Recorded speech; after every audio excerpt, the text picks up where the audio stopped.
Thank you. We'll move on to our next agenda item. That's EC 331, approval of the real estate purchase and sale agreement and approval of lease agreement for Rosenwald Building condominiums, first and second floor, and segregated 2/3 of basement limited common areas on floors 1 and 2, and proportionate use of common areas containing 15,250 square feet. I move approval.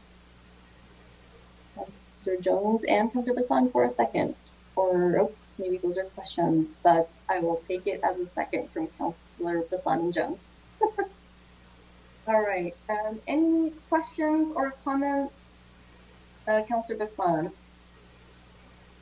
Thank you, Madam Chair. I see that in the description it says 15,250, and then in the staff write-up, the lease agreement specifies 41,730. How many square feet are we just wanting to clarify that while we have everybody here on publicly? Which one is it?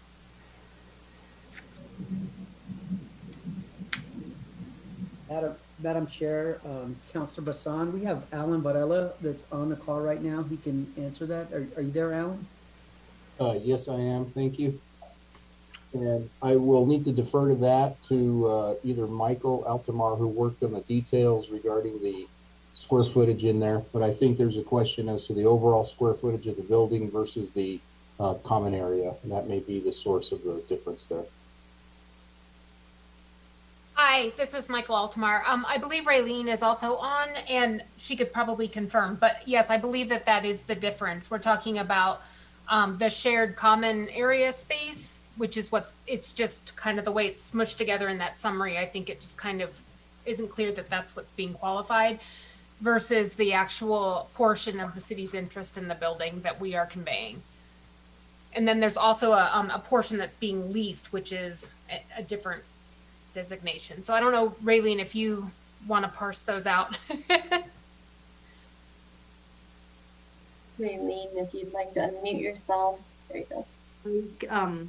Madam Chair, Councilor, so you are correct. So the total area, that is the common area is the 15,000 square feet, and then our ownership is the approximate 20,000 square feet, and then the lease of the actual lease area is about 1,400 square feet. Oh, it's 1,461 square feet to be exact. Madam Chair. So thank you for sort of clarifying, but I guess I'm wondering if it's 41,000 is listed, 41,730 square feet is the lease agreement specified. And then the common areas are 15,000. So 41,000 and 15,000. Can you just say it one more time, maybe? So let me look at I'm going to look at the counselor and let me look at the lease agreement again. But my understanding that the lease agreement is only 1,461 square feet of the actual building. And then the purchase of the entire condominium, which is the entire building, should be 20,430 square feet. So I'm trying to look on the lease to see, can you tell me what page it says that it's 40,000 square feet? I'm going off of our staff write-up specifically for this. I can look, I think that it's very important that we clarify these details before we proceed with approving this EC when it's talking square footage, and there's so many different variations of what we're mentioning. I agree. Let's look at it. Michael, do you remember it being that site? I'm trying to pull up the document as well. I know that we were dealing with multiple different areas that we were parsing out. So hold on, here we go. Okay, so the entire property, including the building, is 41,730 square feet, of which we have an interest in 2/3, like the first 2 floors and the common area space. And so the interest of the city, so the 41,000 is the entire property. The interest of the city in the building is 20,430 square feet. And then the lease, hold on, I just skipped past that. The lease space is 1,461 square feet. Right, so we only have one corner of part of the building that we're conveying and they're leasing it back.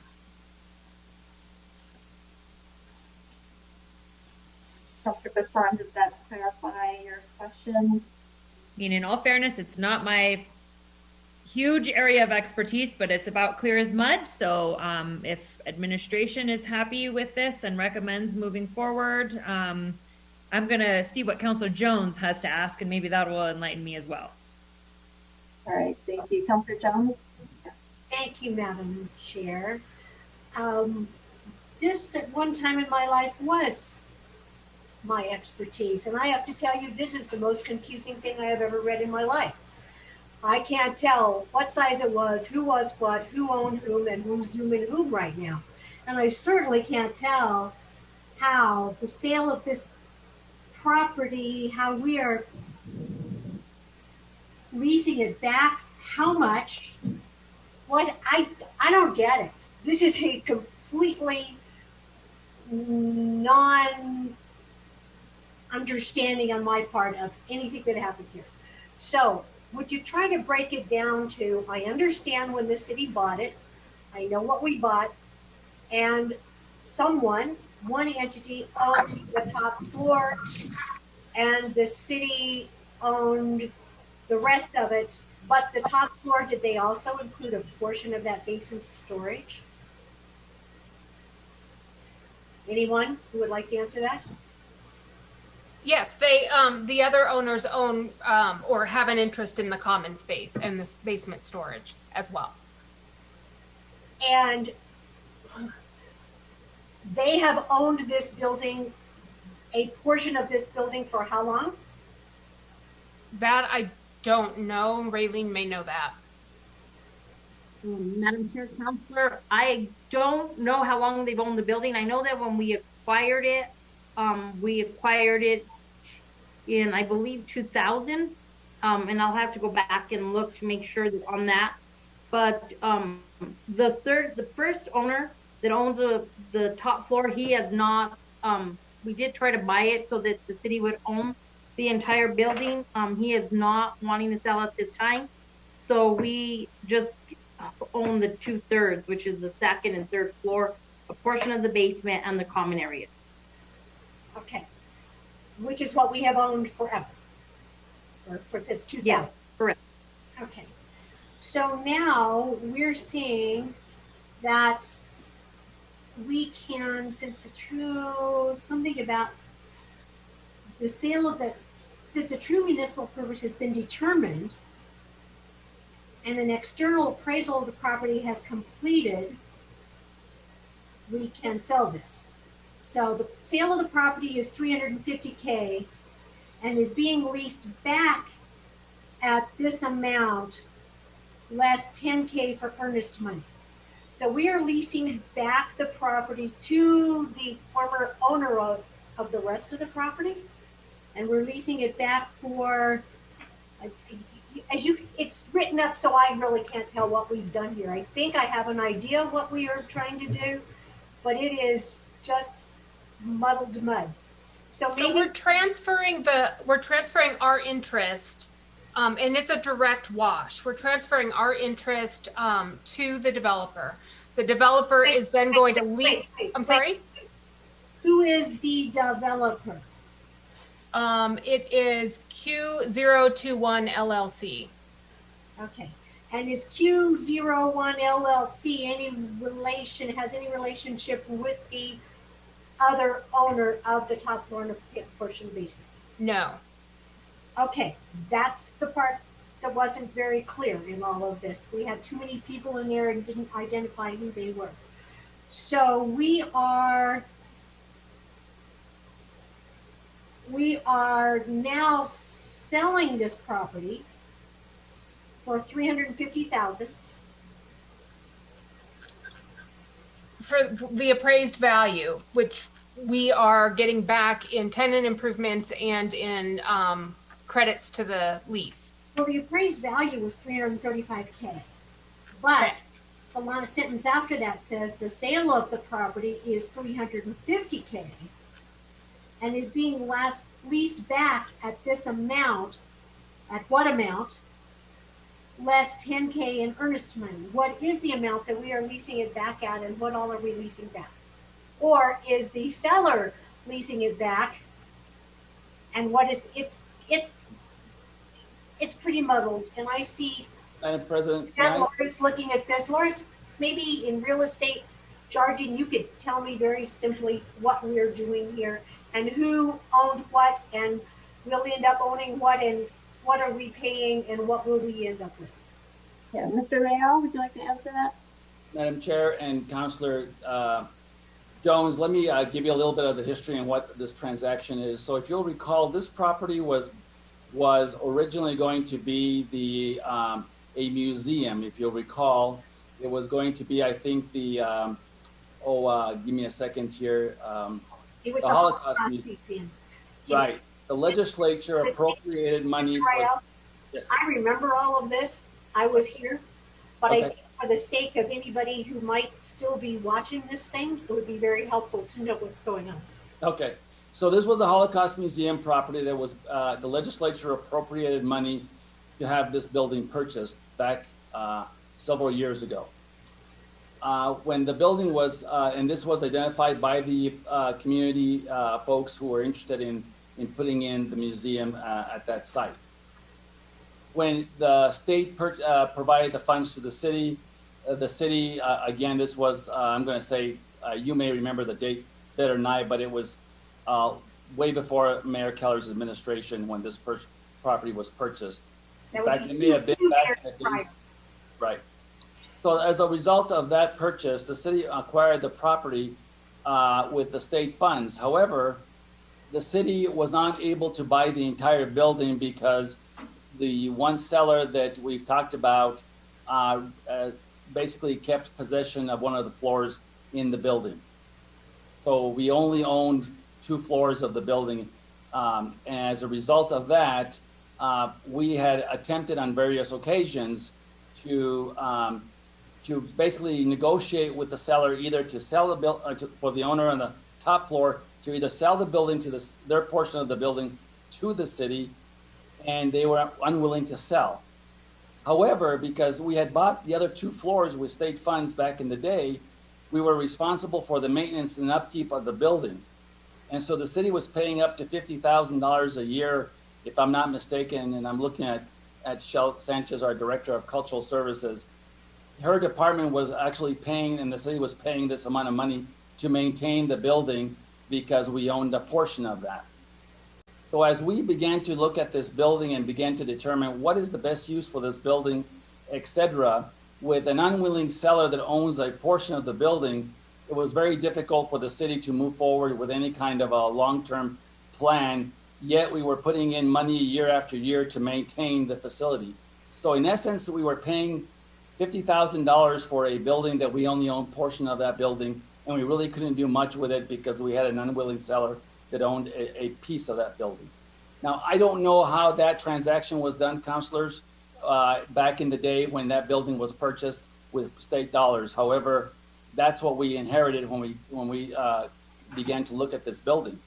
We then contacted the state of New Mexico, the Department of Finance and Administrative Services, and indicated to them that we would like to basically either sell this building and or if the state would take it back simply because it was purchased with state dollars from a state appropriation. The long and the short is the state decided that they did not want the building and that the city could take possession of the building and to move forward. So we had a letter that was sent to the city. They gave us that authority. That is the background as to why this building is in the situation that it was in at the time. When we made the determination that we would like to dispose of the building, we had an appraisal done, and the appraisal was what I think our council, I think Michael said to you, and I forget what the number is, but it's around the $335,000, if I'm not mistaken.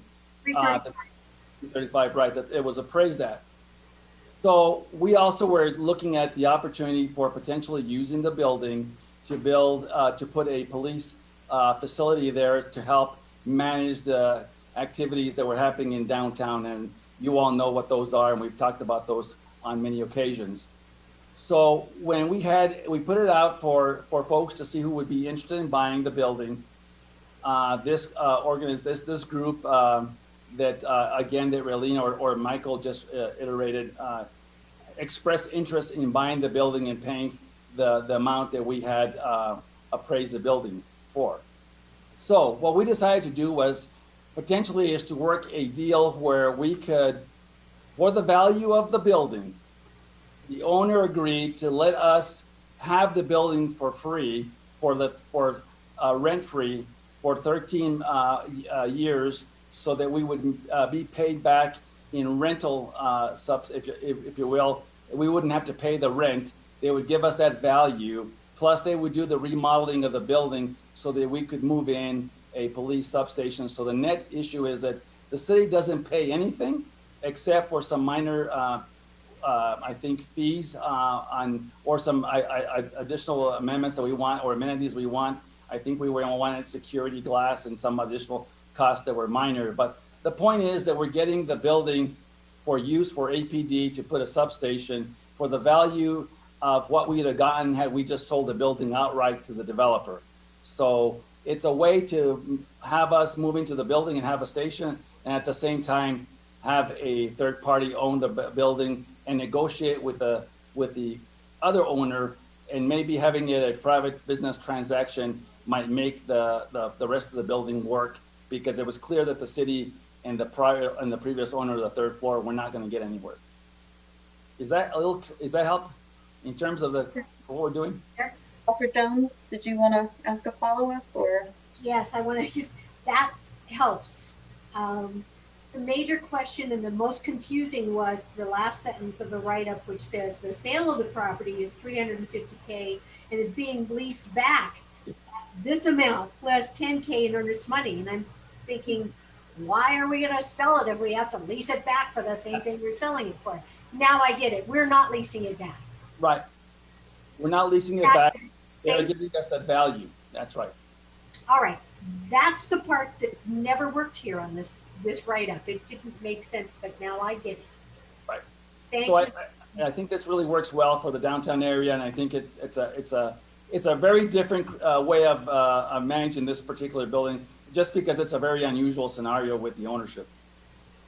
And that's the truth. So thank you very much for that explanation. Sorry to go into so much of this, but this was totally mud when I'm reading. So thank you. Thank you, Councilor, for giving us the time to do that. Councilor Bassan, did you have a follow-up question? Yes, thank you, Madam Chair. One question too, being that we're discussing budget and all of that in such huge detail, where is this substation and further funding for APD and all of that coming from as far as maintenance and potential furnishing or all of the APD substation part? Where is the money coming for, and is that already in this budget process now, or? Madam Chair and Councilor Bassan, two things. One is that the developer is putting in all the infrastructure and all the remodel and the maintenance of the building, because they will own it, assuming you approve this transaction. And if you will, the operating cost for opening the facility is in the current budget that you're considering for next year.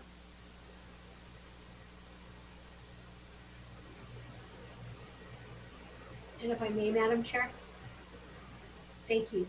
So to make this as perfectly clear as I possibly can, and for anybody who might still be watching this, let me say it one more time. The city will pay no rent for this facility. It has been done in the sale transaction. That's right. Yet we will have a valid lease agreement for however many years it takes to get that money taken care of. Is that pretty much where it is? Madam Chair and Councilor Jones, well said. Better than I did. Yes. Thank you, Lawrence. That's very kind of you. Thank you, Madam Chair. Thank you for that clarification. That was going to be my question, just to make it more apparent. But I'm glad we kind of got that straight. I think I'm even scared to look back at the full agreement because I might get more confused. So we'll lay it at that. And if we don't have any other questions from counselors, or any comments? No, Counselor Davis?